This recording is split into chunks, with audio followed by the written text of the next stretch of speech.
Om Swastiastu. Perkenalkan, saya Niwayan Febrianti dengan NIM 181304111 kelas 6A Pendidikan Biologi. Pada video kali ini saya akan bahas mengenai hanyutan genetika, genpol, dan leher botol. Hanyutan genetika atau insut genetik merupakan perubahan frekuensi alel dari satu generasi ke generasi selanjutnya yang terjadi karena alel pada suatu keturunan merupakan sampel acak atau random sampel dari orang tuanya. Selain itu juga terjadi karena peranan probabilitas dalam penentuan apakah suatu individu akan bertahan hidup dan bereproduksi atau tidak. Dalam istilah matematika, alel berpotensi mengalami galat percontohan atau sampling error karena ketika gaya dorong selektif tidak ada ataupun secara relatif lemah, frekuensi alel cenderung menghanyut ke atas atau ke bawah secara acak atau langkah acak. Hanyutan ini berhenti ketika sebuah alel pada akhirnya menjadi tetap, baik karena menghilang dari populasi ataupun menggantikan keseluruhan alel lainnya. Hanyutan genetika itu dapat mengeliminasi beberapa alel dari sebuah populasi hanya karena kebetulan saja.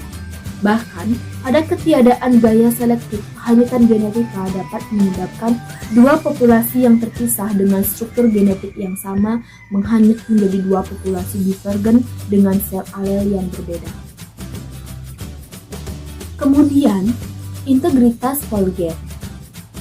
Sebagai konsekuensi seleksi alam, seluruh polgen suatu populasi menjadi suatu sistem kompleks yang berinteraksi. Gen dan alel di dalam pol menjadi satu dalam berbagai kombinasi dalam individu reproduksi seksual selama sejumlah generasi. Interaksi untuk menghasilkan individu dan populasi yang beradaptasi dengan baik telah diuji berkali-kali dalam seleksi. Jadi tiap gen dan alel yang berinteraksi sangat tidak menguntungkan dengan gen atau alel lain dieliminasi atau dampaknya diubah. Gen dan alel yang tersisa berinteraksi selaras dan dikatakan koadaptasi. Interaksi gen dan alel menimbulkan pada polgen populasi suatu kepaduan dan integritas. Selama pembentukan spesies baru, suatu populasi memisahkan diri dari pol induk, kehilangan kepaduannya dan terdiri atas gen koadaptasi. Kemudian leher botol. Leher botol populasi atau leher botol genetik adalah suatu kejadian evolusi adanya persentase jumlah individu dalam suatu populasi ataupun spesies yang mati ataupun tidak dapat berkembang baik. Leher botol populasi meningkatkan hanyutan genetik karena laju hanyutan berbanding terbalik dengan ukuran populasi. Leher botol populasi juga meningkatkan perkawinan sekerabat oleh karena menurunnya jumlah pasangan yang memungkinkan.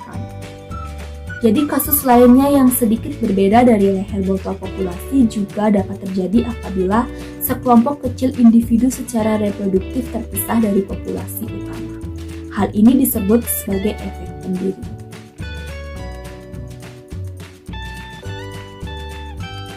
Sekian video kali ini, semoga bermanfaat. Sampai jumpa pada video-video berikutnya.